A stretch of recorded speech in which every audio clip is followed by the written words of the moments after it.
channel, youtube.com/planetxfilm.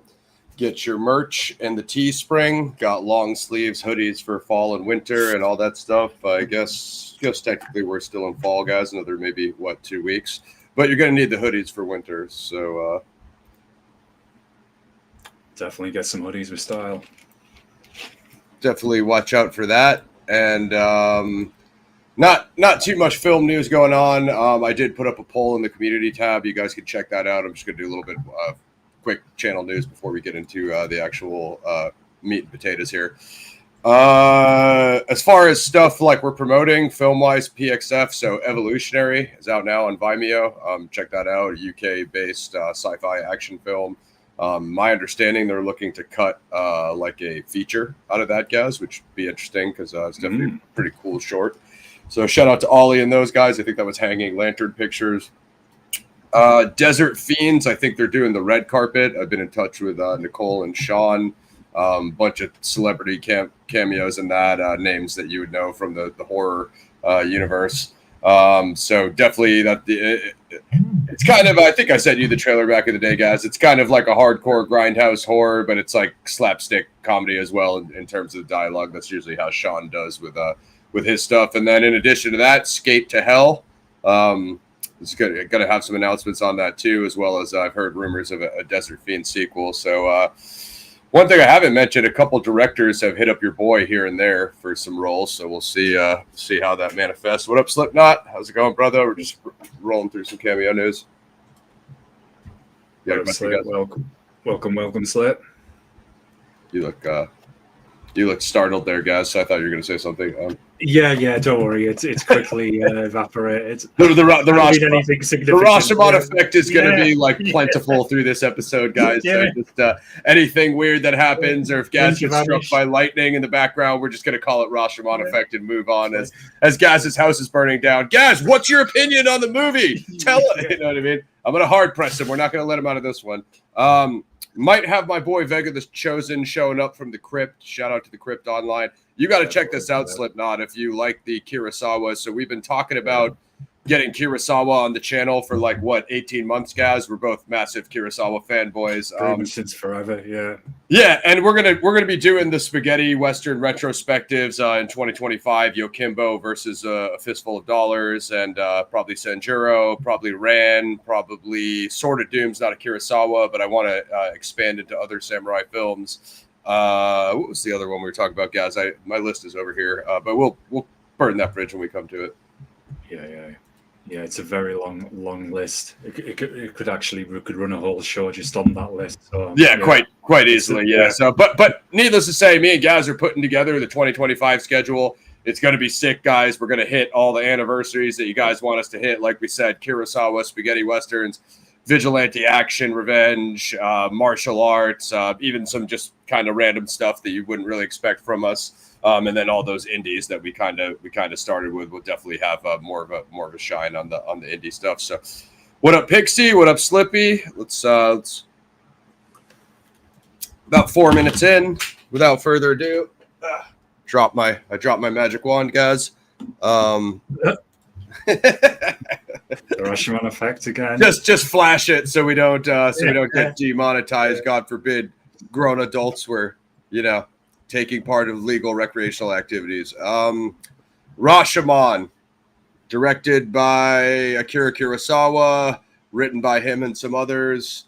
I'm going to do the synopsis for you guys. The rape of a bride and the murder of her samurai husband are recalled from the perspectives of a bandit, the bride, the samurai's ghost, and a woodcutter.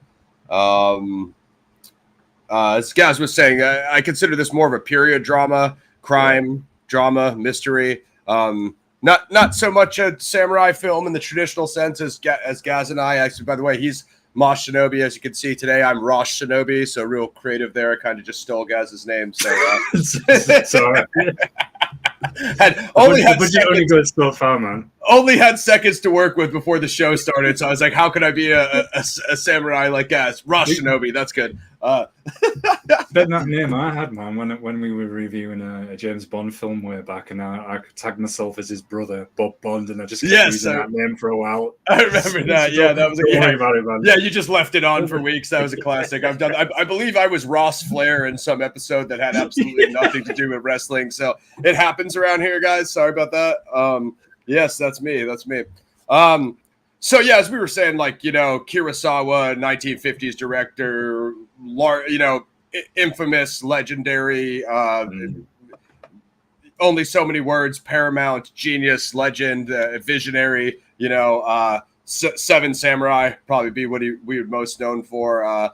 Gaz and I are going to talk about all this stuff in coming episodes, but I would highly implore, like, if you're a big Star Wars fan, or a big, specifically like A New Hope, the episode 4, the first episode of the original Star Wars trilogy, I would highly recommend that you all go watch A Hidden Fortress, because you're going to quickly learn throughout the Hidden Fortress, like, wait, where have I seen this before? Oh yeah, Star Wars A New Hope. It's almost a carbon copy of A Hidden Fortress. Now, quite frankly, even though I was a big Star Wars fan at one point, I would say that's probably the weakest of the 3 entries.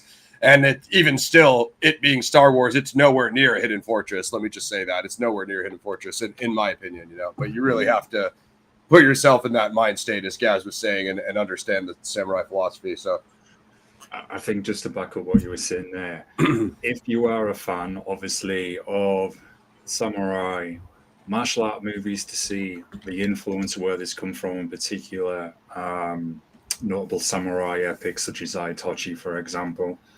If you're a fan of detective noir mystery, definitely, because this sees like an Eastern perspective and how Akira brought that to a Western audience. If you're a fan of Westerns, so you can see the influence there, then definitely check it out. And then, as Ross said, if you're a fan of Star Wars, if you're a fan of Star Wars, to see its origins on the original trilogy, then there's another reason to check it out. So it's hitting pretty much 4 different scenes there, but he has had that much of an impact. Agreed. So where was I going with that spiel? Basically, the fact that Rashomon takes place during feudal Japan, samurai epic, very, very centered. I think there's only 3 sets in the movie, so very grounded, not like what you see nowadays. Obviously, I think you can guess by his name that Kurosawa films in Japan. That shouldn't be a revelation to any of you people.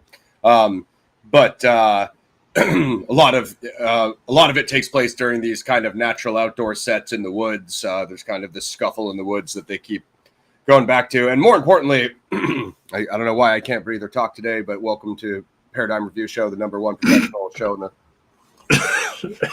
internet. The true crime heads. So, my Zodiac audience, Son of Sam, if you've tuned in on basically any of the true crime episodes we've done, all the true crime people, the lesson to be learned in this film is the Rashomon effect, which, as we said, it's a crime recounted by 4 different perspectives, and each perspective differs. And I'm just kind of...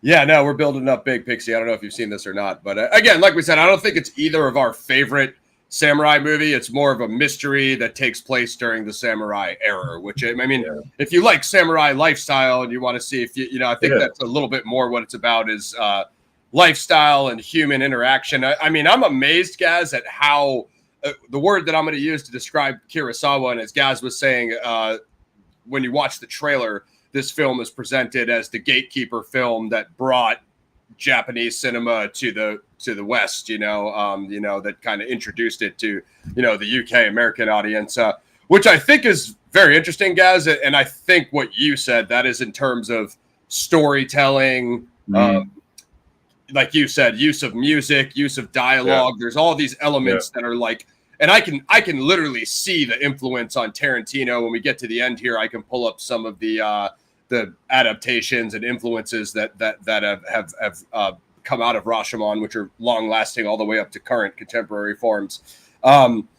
but just super engaging dialogue, you know what I mean? And it brings you into the story right away. Just like Kurosawa has this, like the before his time. That's how, like Gaz was saying, like you watch this 1950 film and you don't want to compare it to 2024 or 2025 forms because it's just a totally different filmmaking process. But what I see with Kurosawa is like I see where Tarantino got those angles from. I see, you know, the editing, even the scene transition. Gaz said music, just the use of the rain. It's almost like the rain is a character in this movie. It's almost like the music is a character in this movie. So it's a very different kind of film. But, you know, if you are like a Mosh Shinobi subscriber or, you know, the guys over on the other dual stream, again, wouldn't be the most combat heavy or samurai like dueling philosophy or any of that. Like, you know, obviously you go to Seven Samurai for that. And I think Seven Samurai is like, what, 3 or 4 hours long, guys. So, you know, chart out your night if you're going to watch that. That's, you know, I think he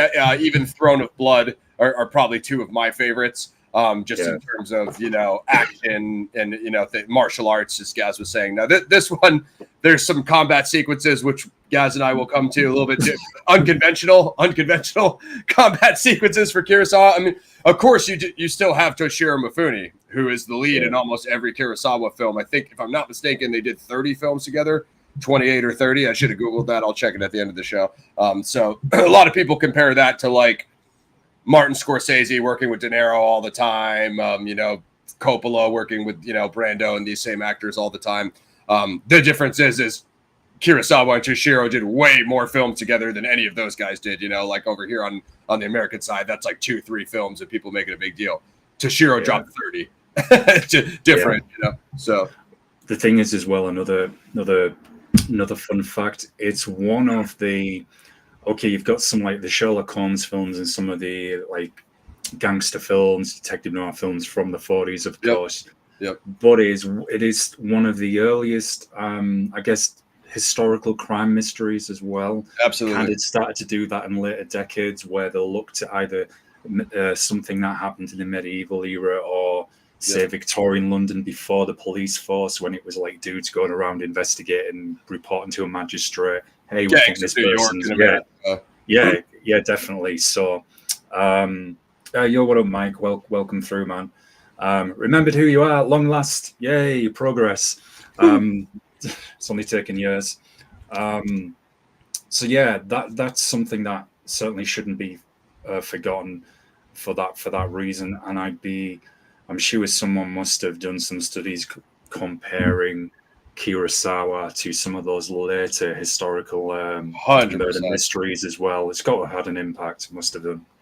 And as Gaz was saying, I mean, for again, before his time in terms of filmmaking and his process, and then before his time in terms of content, because like Gaz said, look at how that true crime mystery genre blew up. I mean, there's quite literally thousands of films in the genre. I mean, as Gaz was saying, I don't know if there is one before this, but maybe if this is the first, maybe Akira created that genre and probably didn't even know it. You know what I mean? Because it probably didn't get much popular until, you know, 60s, 70s, you know, after more, you know, these kind of more international crimes, Jack the Ripper, Zodiac, the Tate LaBianca murders and things like that, John Lennon's shooting. And once all that stuff caught on, sure, there's movies and movies and movies about it. But again, Gaz and I are putting ourselves in a 1950 mind state for this, you know, trying to just absorb it for what the time is, long before either one of our times. But yeah, I mean, we could start getting into some plot and elements and things of that nature.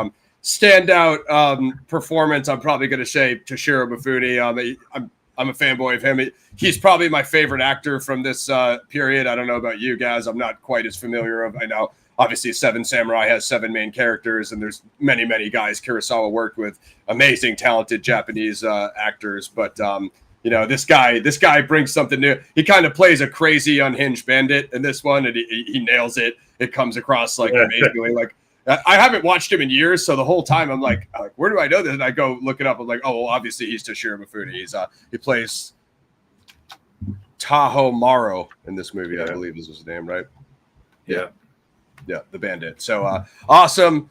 Starts out with the first 3 characters. They're having a bit of an argument in the temple. It's actually the gate to the city. You know what? I'm glad I turned the English subtitles on, Gaz, because when the film started, I didn't realize all that writing was the credits. The same. They started talking, and I was like, "Oh crap! I can't understand them." I was like, obviously I have the Japanese of Eternal, so it wasn't getting me very far. So then I switched it, and I was able to read dialogue. And real briefly, I'll just say my only problem with subtitle movies is I have no problem watching Italy, Japan, anime, whatever it is. I don't care. The only problem is when you watch an actual film, when you have to read it, you can't really pay attention to the actor's face for their performance, which is extremely important in Kurosawa and Rashomon. And so, again, I could always learn more Japanese. Slight problem. I'm an idiot, so I probably won't get very far. But Gaz probably picked up more words than me. So I had a severe miscalculation in the beginning when they started talking, and I was like, I'm missing dialogue. It's not giving me the. I watched this free on Tubi, by the way, guys. So if you have not seen the film, check it out on Tubi. Subscribe to Mosh Shinobi. Did I derail you there? yeah. I had my thought process all lined up. I'll let you come back to it. So it starts off in the gate of the city. Three characters talking about basically reeling from their interrogation of the crime, which we told you what it was in the synopsis. Samurai and his wife killed in the woods. Found the body with the horse she was riding, and the wife missing. They kind of go back and forth, and that kind of sets up the whole the whole premise for the film and the storytelling. Soon after that, they're interviewed by the magistrate, the authorities, which you never really see if I'm not mistaken, guys. They're just talking to the camera, essentially like you watch it from the perspective of the interrogators. I found that very interesting, way before its time. Great use of camera angles, just amazing acting performances by the characters. At least the first few that they see, which are the first three in the gate, and then they've got the Tohamaru tied up, and then I think he goes. Does he go third or fourth?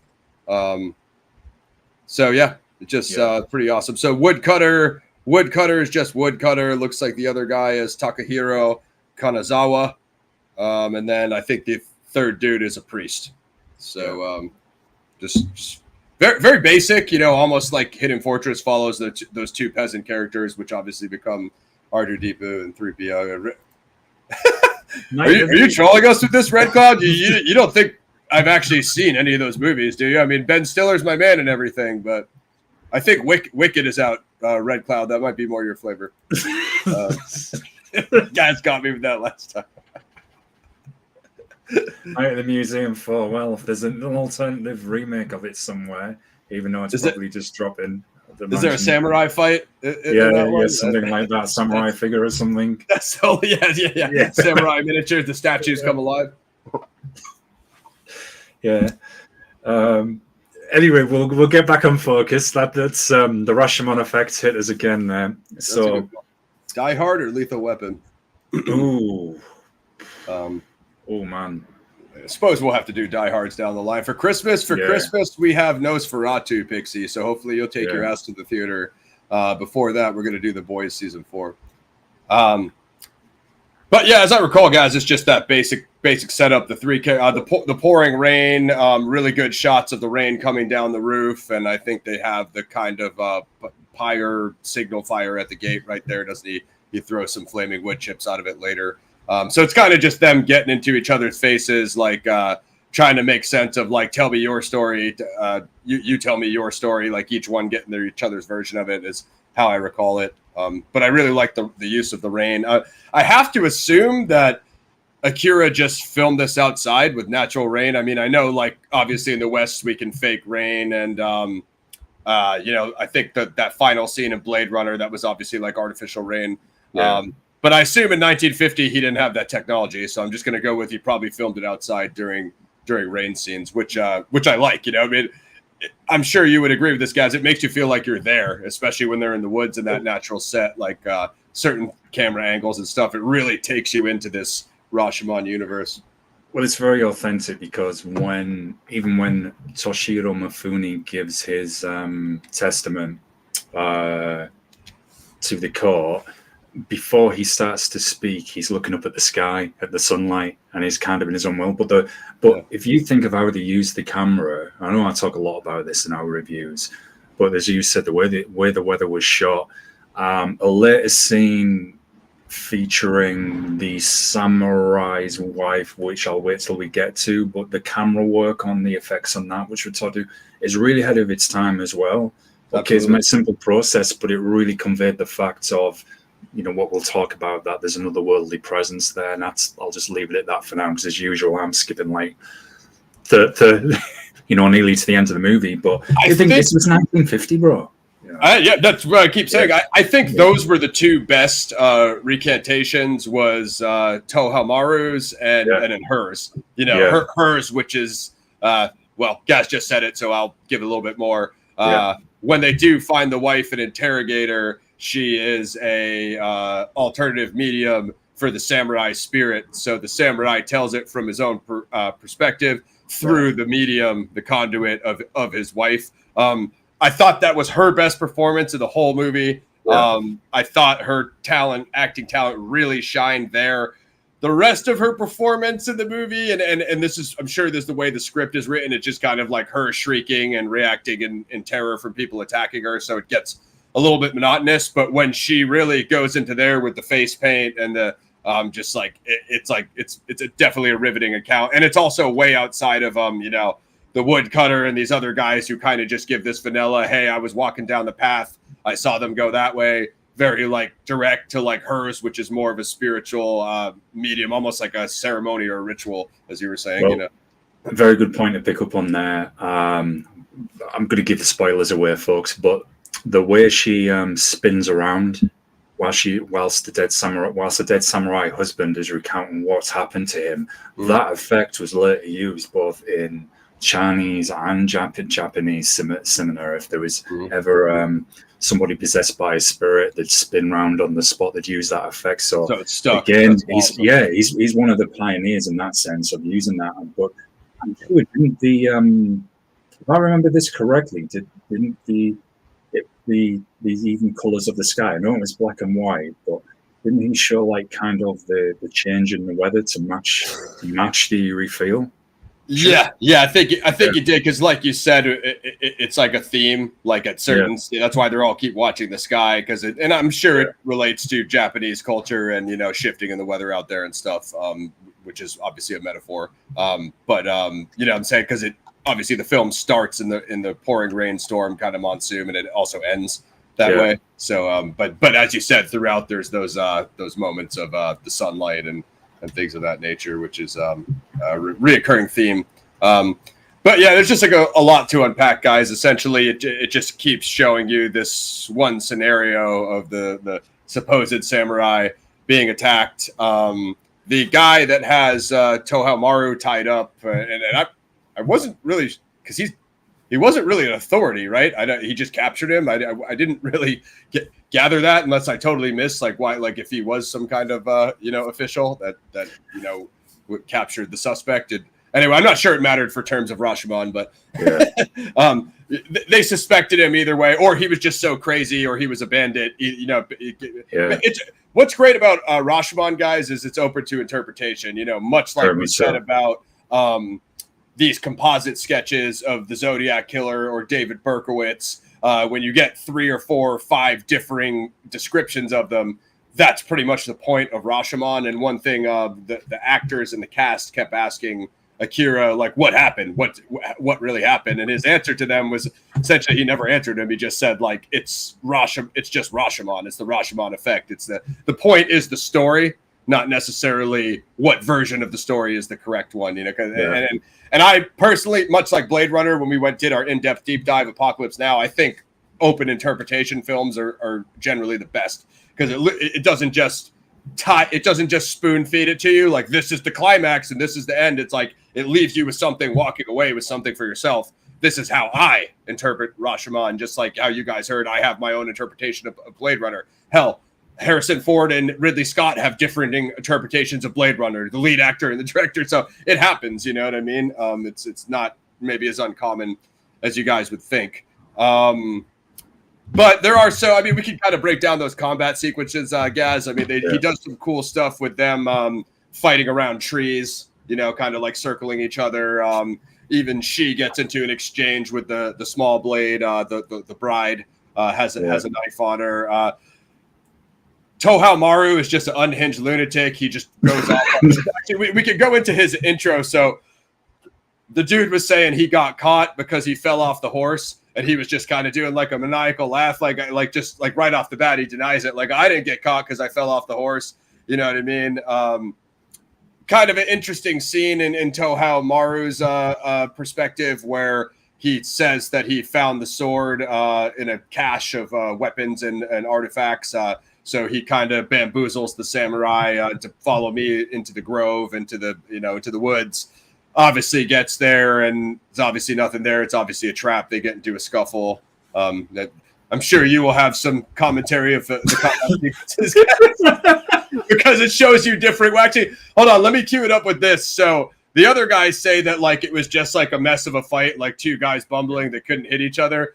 But then like when Toja Maru tells it, obviously Toshiro Mifune, who's like an expert swordsman from all the other films, he says that they had this elite battle and they crossed swords 23 times. And they actually did film that one where they showed them with the technical fight, but that's just the one technical fight. And like, you're thinking to yourself, that probably didn't happen because nobody else told that version. But Tohao wanted to make himself look badass. I've got to say this. I've got to say this before we even come on to break it down. Right? Do you think this is back in 1950? More action and effort went into that fight than the recent Jake Paul and Mike Tyson fight. Not only do I think that, I think more action and effort went into that choreographing that combat sequence than the entire $200 million budget of Joker, Deuce, Folly, and Pooh. And I would like to see the budget on this. It's like $50K. You know what I mean? It's like, like pennies. Try and compose myself now. Toshiro Mifune, who plays like that unhinged kind of lunatic. Look, he does an excellent job because that character archetype does appear in many other movies. There's always in the is it the Takahashi Mike samurai movies. There's kind of a guy who's a bit like that as well. Look, I've got to say for comedy senses, it's probably the world's worst samurai that I've ever seen on screen. Look terrified of using the katana. The actual samurai? Or? Yeah, the actual samurai. Well, I love when he handed him the sword and he looked at it like he was like going to do something crazy with it. And then, like you said, when they get into the combat sequences, it's anything but. He's like this with the guitar, like back and forth. I was like, someone's like, man, this guy needs to smoke something just to calm his nerves for a second. Focus him. Where's the opium den? Yeah, and he didn't look really. This is a great movie, y'all. So I'm not hating on it at all, and and I'm not judging it I'm trying not to judge it by modern standards because it's been a while since I've seen it myself. But there's a part where he's engaged with the bandit, and his back comes up against this tree trunk, and he looks like he's like some nervous dog that daren't take a poop in a certain area with his blade as the bandit, teasing him. I mean, it is hilarious to see, and it's not. I would say, don't watch this movie expecting that for this early one to see maybe the vanities of swordsmanship. The sword play of Seven Samurai, it's not going to be there. Yeah, it's not there, but it's I guess to me the bandit looked more imposing than the samurai guy, and I guess that's me being like a little nerdy here. I'm like, you've got to. He's obviously capable samurai. Escorting his wife, Fire Pixie, is it a comedy? Well, this part of the film is kind of unintentional. So he must be capable. It looks like he's never been in a fight in his life or anything. Yeah. Like, I don't even get like why he even had that bow and arrow with him. So like when they tell the first version, they say that they found him by the river because they went to get water, or the horse was drinking or whatever. And like the samurai was like face down with all the arrows in his back. But what's so awesome about the kind of inconsistency of the story is like it never gets to a point where like how did they shoot him with his own bow or whether he got stabbed with a sword. That it's just all totally different accounts. It never really meshes, which is which is cool. You know, it just makes it an interesting story to follow. You know, yeah, and it's an interesting way of keeping the viewer engaged as well, because you're presented with those different perspectives, and then particularly when we get the dead samurai's perspective, as through that scene we outlined through his wife acting as a medium, that gave it kind of that little bit of a supernatural quality. But as one of the guys says, well, you know, a dead man doesn't lie, and then we get that first-hand account. So it's just like, I mean, you're the true crime guy, so I'm guesstimating my way around it, but looking at it from a kind of, if I was going to approach this like as I was in school writing like an historical paper or something, you're looking at those sources, your primary, second sources, and say, right, this one could be authentic because it's actually from the guy. It's from the guy who was murdered. So very interesting added bonus to put into the film. Yeah, I think you're 100% right on that. I mean, what I gathered from the intro dialogue and the outro dialogue, which we'll kind of wrap up when we get there, is it's more about a script about humanity than anything.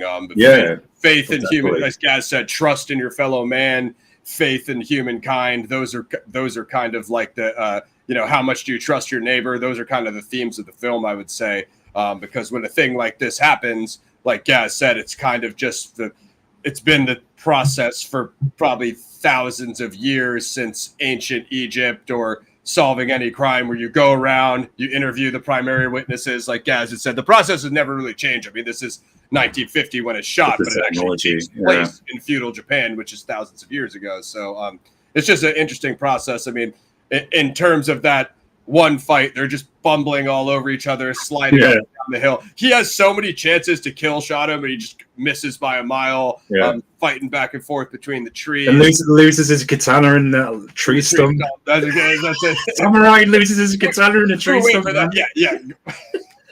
That dude was, I mean, he was awesome. It was just, I mean, I guess it was just kind of like Kurosawa's way of being like, and I don't make the same old film every time, right? It's not just samurais fighting every time, or dueling, or the way of the samurai philosophy. It's actually quite a bit more about, and I think that's why they call this the gatekeeper film that opened up the Western audience to Japanese cinema, is the fact that it's more just about life in Japan at that time. Of course, the crime backdrop, like Gaz said.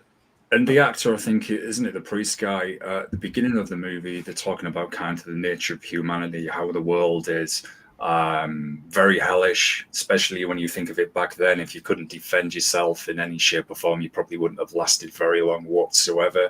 Very hard if you were born outside the noble classes as well. Yep. And then towards the end of the film, and I'll wait till we get to that, but that's referenced again, where I believe the actor actually says, I've had my faith in humanity somewhat restored, again, which we'll get to. So, no, very interesting point.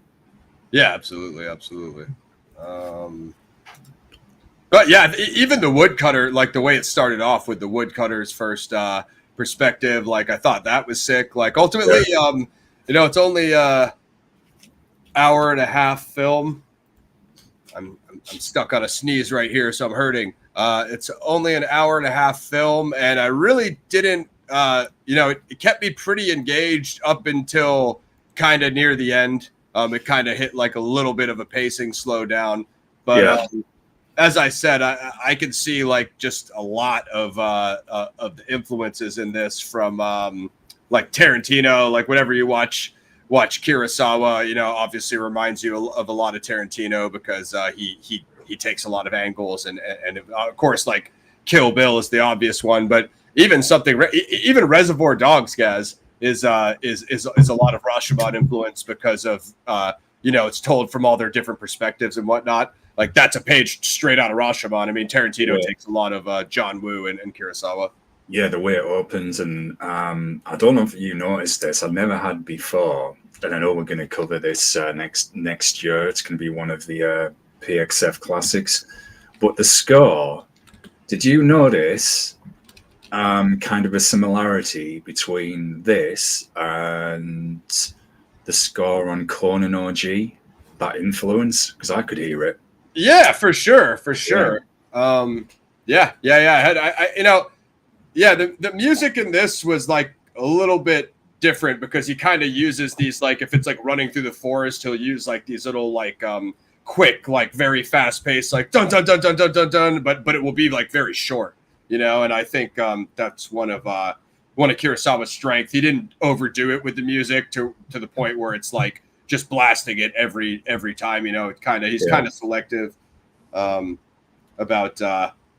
where it comes in and where it doesn't. And it also you know, we're breaking down the first perspective on what happened to the samurai. We'll get into the others, but one thing they do is they don't just leave it as, right, it's the samurai and bandit fighting each other. You get the wife's perspective as well. You even get her nature questions. So did she turn on her husband? Yep.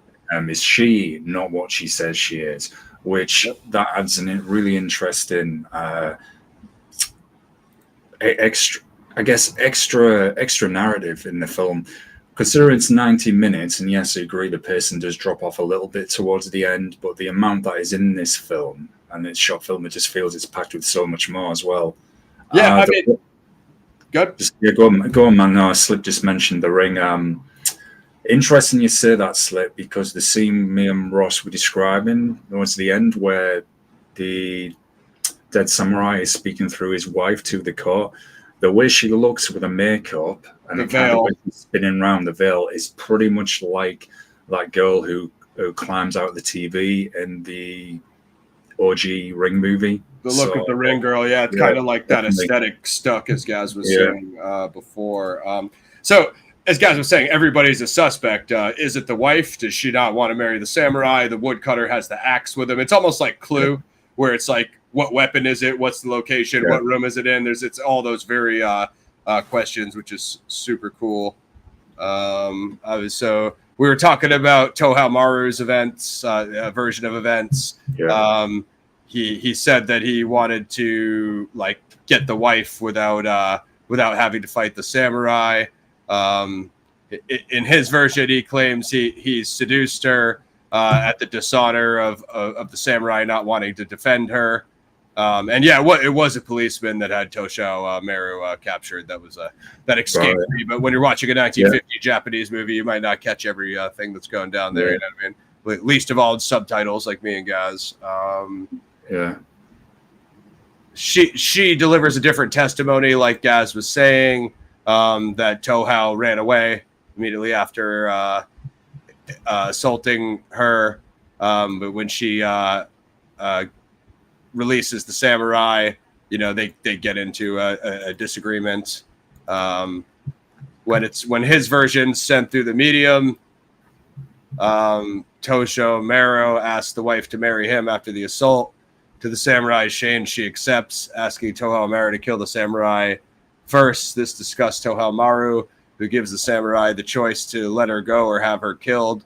The wife then breaks free and flees. Tohao Maru unsuccessfully gives chase after being set free by an apologetic Tohao Maru. The samurai kills himself with a dagger. Later, he feels someone removed the dagger from the chest, but cannot tell who. The woodcutter proclaims that all three stories are falsehoods and admit that he saw the samurai killed by a sword instead of a dagger. The commoner pressures the woodcutter to admit that he had seen the murder, but lied to avoid getting in trouble. In the woodcutter's version of events, Tohao Maru begs the wife to marry him. She instead frees her husband, expecting him to kill Tohao Maru. The samurai refuses to fight, unwilling to risk his life for a ruined woman. Tohao Maru rescinds his promise to marry the wife. The wife rebukes them both for failing to keep their promises. The two men unwillingly enter into a duel. The samurai is disarmed and begs for his life. Tohao Maru kills him. The wife flees, and Tohao Maru steals the samurai's sword and limps away. And I think that kind of brings us to the final sequence that you were talking about, Gaz. The woodcutter, the priest, the commoner are interrupted by the sound of a crying baby. They find a child abandoned in a basket along with a kimono and an amulet. The commoner steals the items, for which the woodcutter rebukes him. The commoner deduces that the woodcutter had lied, not because he feared getting in trouble, but because he had stolen the wife's dagger to sell for food. Meanwhile, the priest attempts to soothe the baby. The woodcutter attempts to take the child after the commoner's departure. The priest, having lost his faith in humanity, After the events of the trial and the Commodore's actions recoils, the woodcutter explains that he intends to raise the child. Having seen the woodcutter's well-meaning intention, the priest announces that his faith in men has been restored. As the woodcutter prepares to leave, the rain stops and the clouds part, revealing the sun. That's kind of what me and Gaz were referring to on and off the weather theme. Yeah, and it's a really nice clause. It's a really nice clause again, using the coming of light to represent hope, something new coming out of the darkness. Used in other movies as well. Turn a new page. Yeah, is it Jet Li's Hero where they use the weather elements in that movie to represent the seasons? Yeah, as well? Hero is influenced by this. That's one of the ones on the list of influenced films. Obviously, like I said, Reservoir Dogs. I believe Police Story 2013, Jackie Chan, which I have a copy of back here. Nice. There's so many like TV shows that have done episodes based on it. Even King of the Hill, Farscape, the movie Vantage Point, the Last Duel by Ridley Scott. Have you seen that one, guys? No, we were thinking of covering that. That was the medieval one, wasn't it? I heard people said it was good, and that's a remake and adaptation. So I think Gaz and I will check out the Last Duel. Yeah. When we get around, it was actually on TV here about a week ago. I'm sure Slip's probably seen it, so we've heard it was actually decent, despite the critics not being a big fan. Not that Gaz and I care about that. Star Trek Next Generation, 99 episode called A Matter of Perspective. Similar plot line to Rashomon. So it's like Rashomon, as guys are saying, it's everywhere, guys. When you have episodes from King of the Hill and Star Trek, CSI, it's just universal, isn't it? That amount of influence is just insane. It's everywhere, man. And there's I don't know if people saw this on the Mosh Shinobi channel. Way back, but I put up some streams of a game which I never got round to finishing called Trek to Yomi. And it's an indie game, but they shot it in black and white like all the classic samurai movies. And dude, it's got that feel to it. And the combat's brutal. It's literally, you miss the strike, you miss your parry, that's it. Boom, you have to do that fight again until you get past it. So it's authentic, certainly, in that area. Yeah. Interesting fun fact, Ross, on the actress that played the samurai's wife, Motoko Yano, better known as Machiko Kaigo. She had a long life. She's born in 1924 and she passed back in 2019, and she was active in film from 1936 to 2006. So that is one very long career. Before Gaz and I get into our ratings, I'm going to do a little bit more with obviously Reservoir Dogs, as I mentioned. You guys know I'm a Tarantino fanboy, so definitely expect Reservoir Dogs to show up on the PXF Classic series. I would like to get Mac for that because Mac's a heister. He knows Kurosawa and he knows Tarantino well. Pulp Fiction, even The Usual Suspects. Like if you guys like The Usual Suspects, the point me and Gaz are trying to hammer home is all of this is Rashomon. It all comes back to Rashomon. Courage Under Fire and Tape. I don't know what those are, but Hero, as Gaz said, 2002. That's a bunch of Rashomon. And then also, Gaz, saving the best for last, Fast X. Apparently some Rashomon influence in Fast X. I don't think anybody watches Fast X and watches out of the theater like, oh my God, that Kurosawa reference was crazy. Did you notice all the Rashomon influence in Fast X? Where I'm pretty sure you can go watch our Fast X review and see what we we have other names for it, and I think you tend not to notice it because family is mentioned literally every line, man. But anyway, I better behave myself or I'll start going in. I think Wall Street joined us. Was that the Fast X review? And I think he did. That slipped by all of us, Wall Street. I certainly didn't notice Fast X had Rashomon influence. Excuse me. I'm supposed to know. It's like, family, I'd only Digging that. I still like this, folks, and we're not going off topic, but when you get towards the end of Fast X, where it kind of turned into Furiosa before Furiosa was released.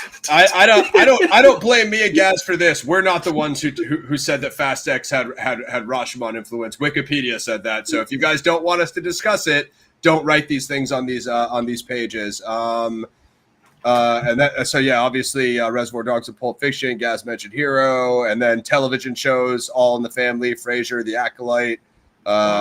Some have compared Monster 2023, a Japanese psychological drama mystery, to the film.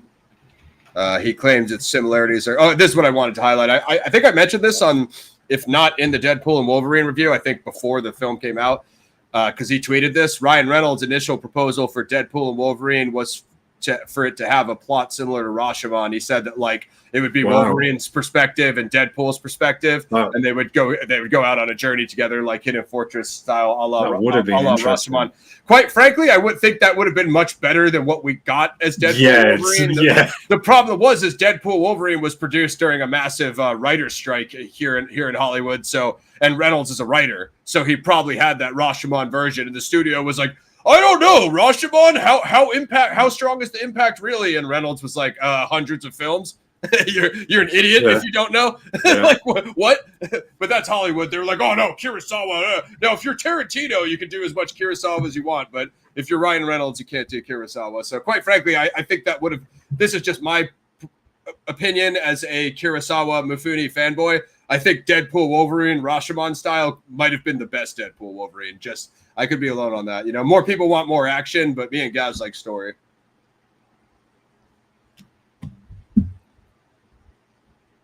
Your audio just dropped, Gaz. I don't know if that's just my screen or. Can you guys hear me? I can't hear Gaz. Oh, you're muted. You're muted, bud. Oops, my bad. See, it's Rashomon effect. No, Rashomon effect. I was super scared because I thought we were all muted. I was like, how do I use a computer? Anyway, go ahead, guys. Yes, this is like lips are moving. What's that dude doing? Yeah, Gaz is miming. He watched a black and white, and now he's going silent film. Got him in his silent film mood. It would have been better than a lot of the recent efforts that we've been presented with so far. It would have been a nice, interesting story. They could have still balanced it with the action. So I would have liked to have seen that because it would have been something different. And that's hilarious, Slip. I'm not surprised. Since we brought up Hidden Fortress and A New Hope, my favorite one that I send to Gaz and Mac often to this day is when Darth Vader is coming down that ship in Rogue One right before A New Hope, and he's slicing all the rebels to bits. And they have Dom Toretto with a shotgun, and he's like, Dom, you can't take on Vader. What are you doing? He's like, yes, I can. I have family. And then the next slide is like his body chopped in half by Vader's lightsaber. If you want to talk fast memes. Anyway. Yeah. And an interesting fact as well on Kurosawa, I mean, you're right, he directed 30 films spanning over 5 decades. And I think Mifune stars in 28 or something. So. Yeah, which is insane, man. And I believe his father was part of a notable samurai family as well. So that's awesome. That is knows it for a fact. Yeah. I mean, it would make the most sense. I mean, he clearly made the most films on the topic, but someone could do a really good job on a topic and not have any relation to it. So it's like, you wouldn't expect that with Kurosawa, of course, because Tarantino is still making Kurosawa movies 200 years later. So how many Toshiro Mifune? It's just real quick again. Yeah, his father Isamu was member of a samurai family from Akita Prefecture. So that is super interesting. I think this is only their not to cut Gaz off. That I'm super into what this dude's saying. As you guys know, I'm a Kurosawa fanboy. I didn't even know that about his dad. So, and I've seen 10 films. You know, I think Rashomon was only their second film together. Seventh Samurai was only their third film together. Yeah. And when I watched go ahead. Yeah, because Drunken Angel was his first movie in 48. So and then Yokimbo's next, which is tight. So we're definitely gonna do that. And then Throne of Blood, one of my favorites. What I was thinking was when I watched Seven Samurai, I'm like, oh my God, these guys must have did 10 films together because their chemistry was so good as far as Mifune the lead and Kurosawa the director. But like, dude, that's only 3 films in. Like it just shows you that when the synergy is working, it's freaking working, you know? And this is, we're talking about 54 where me and Gaz are talking about the early to mid 50s. Yokimbo doesn't even come up till 61. Throne of Blood is 57. They did 16 films together, beginning with, so I might have inflated that in my legendary fanboyism, but it's okay. Beginning with Drunken Angel, Mifune appeared in 16 of Kurosawa's films, most of which have become world-renowned classics. He passed in 97. He was born in 1920. Rest in peace to the GOAT. Like I said, my favorite Japanese actor. I know you guys. Most of you guys haven't seen Rashomon. I was hoping some of you true crime nerds would come through to talk about Zodiac and all that other crap. Pixie, you have really good Zodiac theories, but you never talk about Zodiac with me. Go ahead, guys. I'm going to put this to you then in my limited non-true crime knowledge. So, as you know, you've looked into the case of the Zodiac, and you still are, because you obviously do this series on it. So, unfortunately, I still am. Yep. Go ahead. Yeah. So I guess what from your perspective, what influence do you see on that true crime? I guess both in terms of film history and then actual cases as well. It's the most from a film perspective. It's the most accurate thing I've ever seen, despite it being 1950 and outdated, which is a concept me and Gaz refuse to acknowledge, because what we're actually saying is, sure, it might be shot back then, but it's more relevant now, and we've seen that time after time. So this is 1950, as you and I were saying. The Zodiac crimes occur mostly, the canonicals, from 68 to 69. There's letter writing and stupid trolling, because Zodiac is an idiot. He does a whole Jack the Ripper campaign. He's essentially a Jack the Ripper fanboy, for lack of a better term. What you see in Zodiac is like the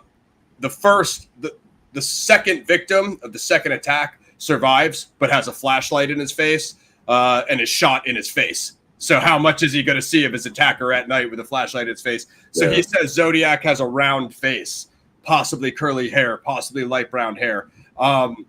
After that, the third attack is a couple at late. I don't know. Have you seen the movie Zodiac, guys? The only one I haven't. I've seen the one with that terrible dog scene where that was Son of Sam. That's not Zodiac. That's Son of Sam. I saw that. I think I have seen one Zodiac movie, and then obviously, of course, I've seen Dirty Harry, which we're going to be covering soon. Dirty Harry next week for sure. That's about as far as my knowledge goes on it.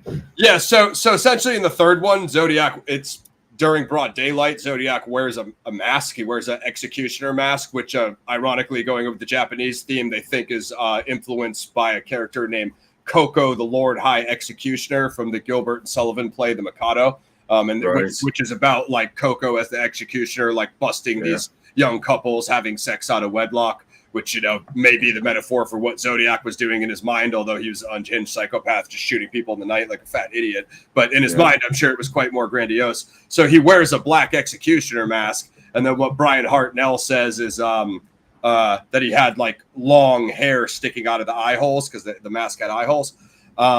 So my point being is, you never get a good description of Zodiac. And then the last one is Paul Stein, October 11th, 1969, the Presidio Heights, an illustrious neighborhood in the hills of San Francisco. He shoots a cab driver in the back of the head, and 3 kids see him from a window 20 feet away at night. So that's where, when you see him with the glasses and the crew cut, that's called the composite sketch. And again, same thing like I was saying with Berkowitz.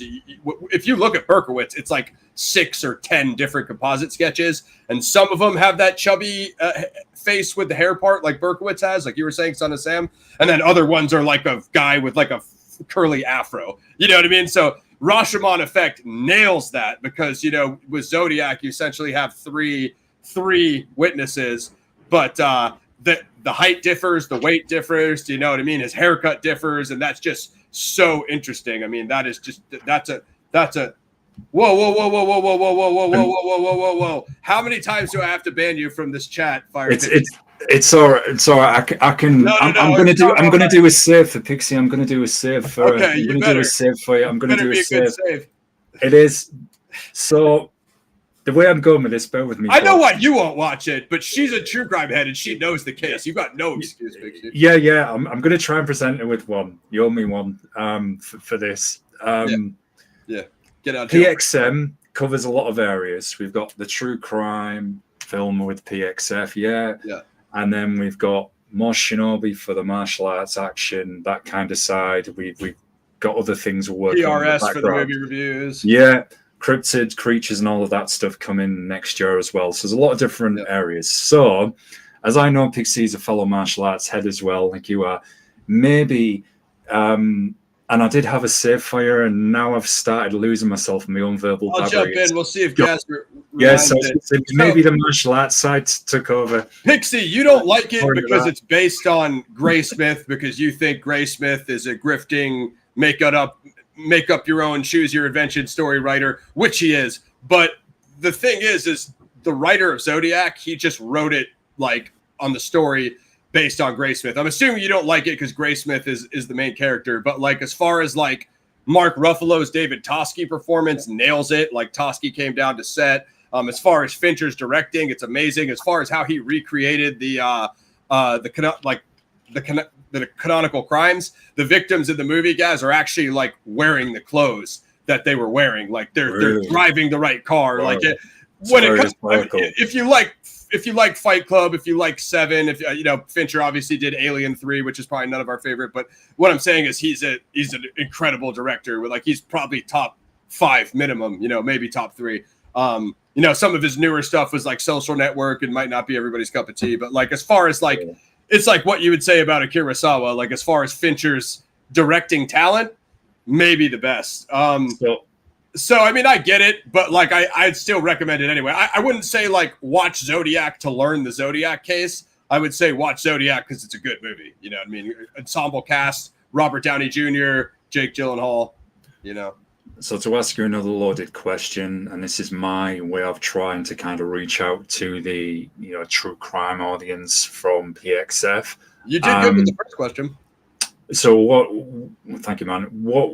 What in your opinion then would be, it's kind of been the best homage to Rashomon? It doesn't have to be, martial arts or samurai theme. Just something you watched where you thought, man, this really is a very faithful homage to that Rashomon effect. In terms of the blueprint, I'm just gonna it's an easy guess. You guys all know what I'm going to say, right? I've been talking about being a Tarantino fanboy for this entire stream. I'm going to say Reservoir Dogs just because nobody has ever nailed the Kurosawa influence, how Tarantino's done. And like you said, it doesn't have to be a samurai or martial arts film. Like obviously he has like Kill Bill, which is the sword play, and what was his name? Hattori Hanzo, the sword maker. Like he had all the sword making ritual in the film and stuff. So all of that is and the Kung Fu master, the old sensei.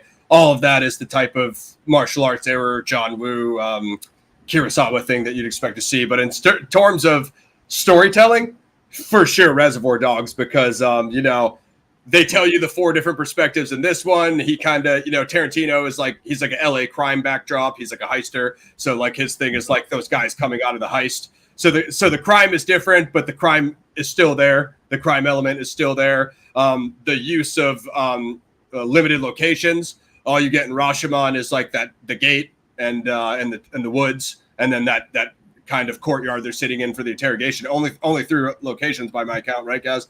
Reservoir Dogs, he shoots it all in that warehouse, and then he shoots a little bit outside when they pull up with the guy. I assume you've obviously seen Reservoir Dogs. Yeah. The UK crime Guy Ritchie films.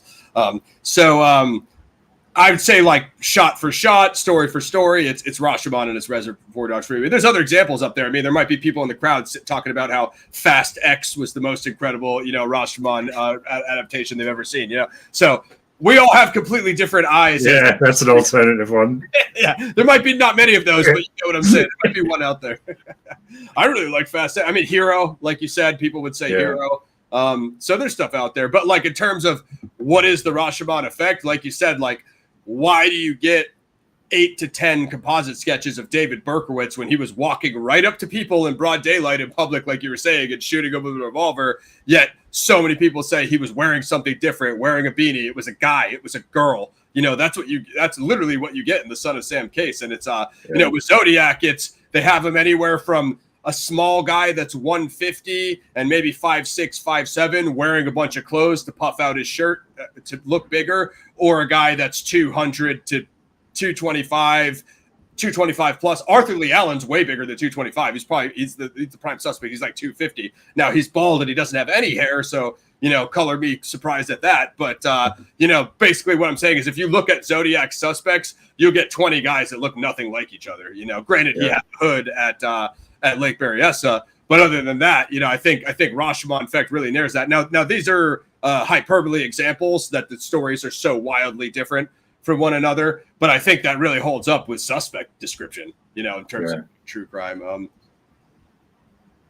What are you guys talking about here? Fincher.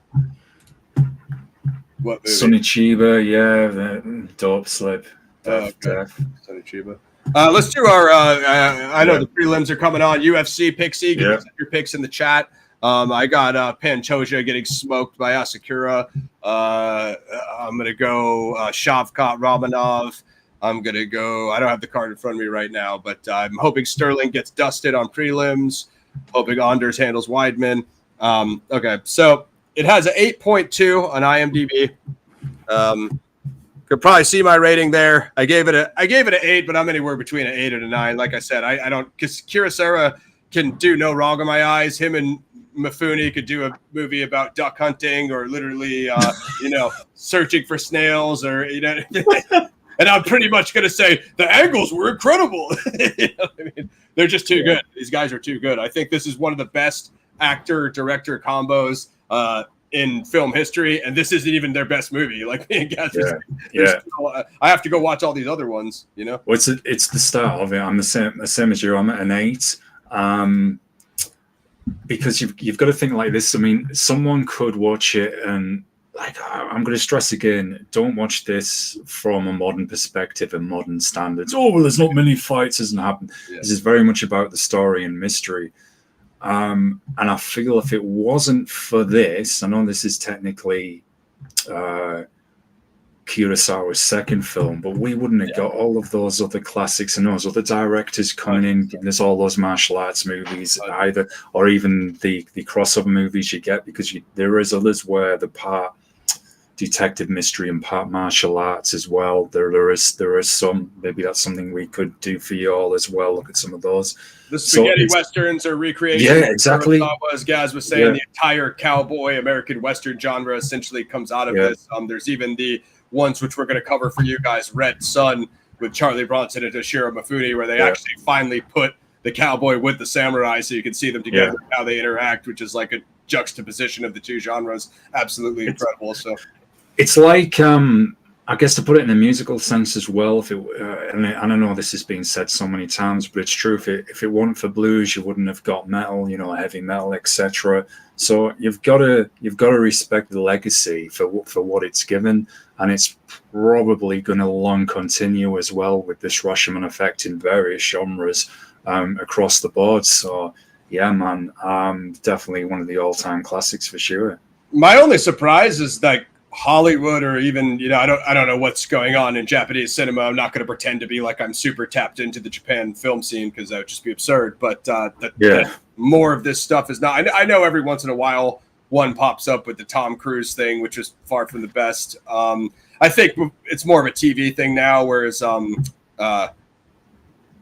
Shogun was so big, cleaned up at the awards. So.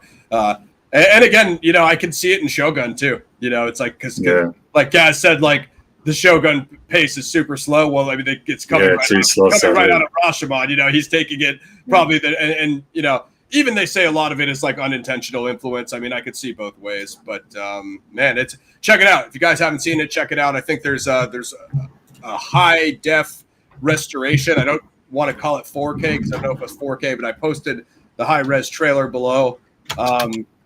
Like I said, I mean, this is very early on. As Gaz was saying, I essentially think this created the genre because, once we looked it up and it's like only their third film together, like they're obviously experimenting at this point. So Seven Samurai is too big at this point. You can't pull that off yet. You got to see what looks good on camera, costume tests, and so it can build upon. And they got there together. They got there, which is like it's crazy to me. But Throne of Blood is only a couple, episodes down. I thought Throne of Blood was absolutely nuts. We might have to get that on the channel down the line. Yeah, it's an example, as we've said so many times, both on and off air, of take a simple story, contain it within itself, and give that to people, and that's all you need. Limited characters, limited location. Yeah.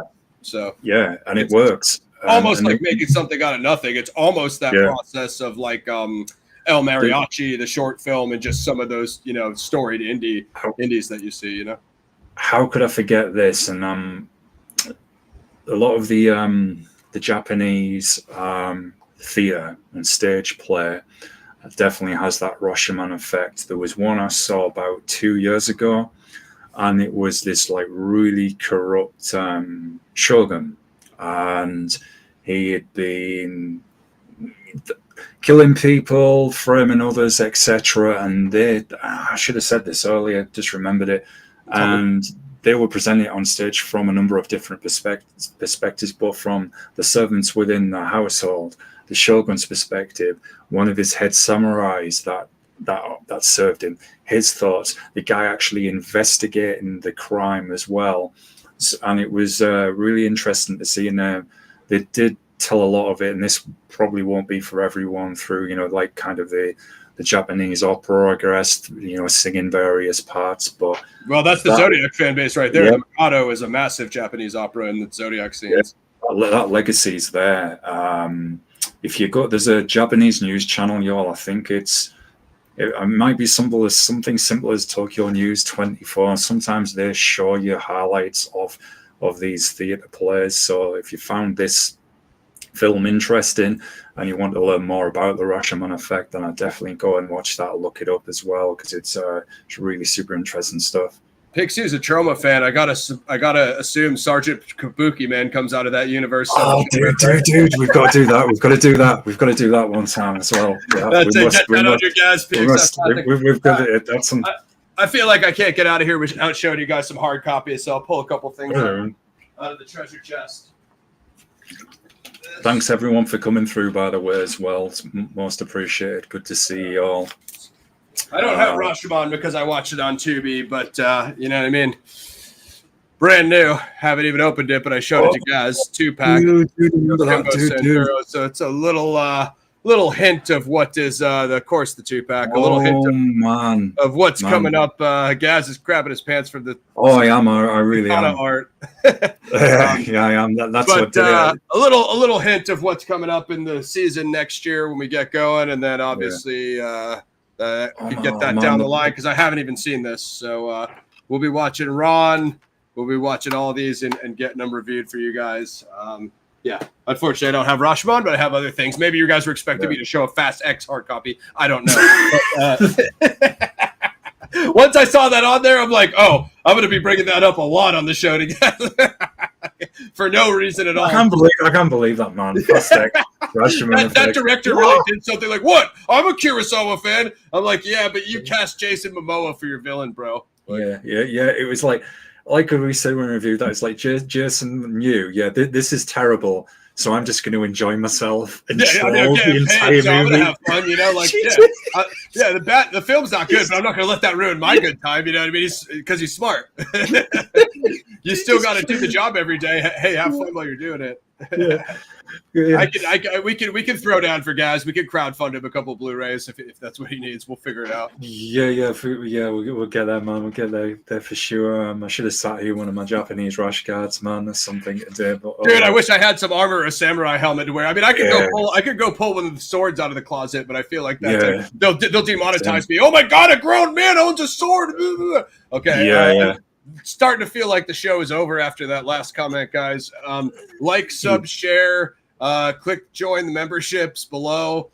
Link in the trailer in the description. All the links. Follow me on Twitch. I've been doing Payday 3 heists on there. Probably get something new on there soon. Wrath of Cobra as soon as Gaz jumps on remote play with me. Subscribe to Mosh as well. We're on the dual stream. Mayhem Brawler 2. We're still waiting for that, guys? Or? Yeah, we are. There's a Power Rangers beat 'em up due this month as well, y'all. So that's something we're probably going to take a look at, see if that's okay. But yeah, good. What is it we're waiting for? It's already escaped me. Toxic Crusaders, but I mean, they're struggling. Like, there's no Toxic Crusaders update, Pixie, so we'll have that on Twitch live if it ever does drop. I do have the demo. We could just run a demo run if you guys want us to. Yeah. Donate here. You could join me on Patreon. I'm going to do that last Deadly Prey review probably next week when my schedule clears up. And what? Oh, Dirty Harry next week. Join us, Zodiac heads. The Dirty Harry 1 review. Kind of a vigilante revenge story in some respects. Essentially, a terrorist serial killer does a killing spree in San Francisco Bay. Obviously, based on the real life Zodiac crimes. Dirty Harry Callahan, essentially based on David Toshke, one of the several film characters based on him, in addition to Bullet and Mark Ruffalo playing him in the Zodiac movie. So tap in for Dirty Harry. If you're a Zodiac head and you didn't mess with Rashomon, you're going to be messing with Dirty Harry. So oh man, slip. Don't give us a heart attack before about a good. Do you think Jaws will ever have a sequel or it has multiple sequels, does it? Or a remake? Yeah, it has. Well, please, I don't. Those mega movies. No, they're not Jaws, but I heard a rumor Spielberg was trying to do. I thought he was working on something else, though. I think he has a couple things, but someone told me Jaws. But I mean, would he be doing a remake closer to the book on his own thing? Jaws is like they filmed that right out of the area where I'm from. I'm from not far from there at all. Yeah, I want him to leave it alone, man. I really do. Yeah, I don't. If you brought Lauren on and asked him, he would probably lose his mind on you. So just avoid. Let's go easy on Lauren. Yeah. We don't want him to snap any further than he's gonna.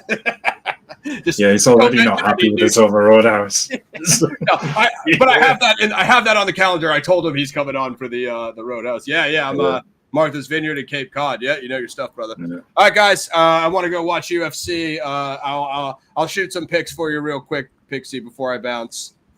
I want Asakura. I want Romanov. I'm thinking Volkov. I don't know what Gain's up to these days. Kron Gracie, obviously. Bryce Mitchell's a hard no. Don't really know much about that last one.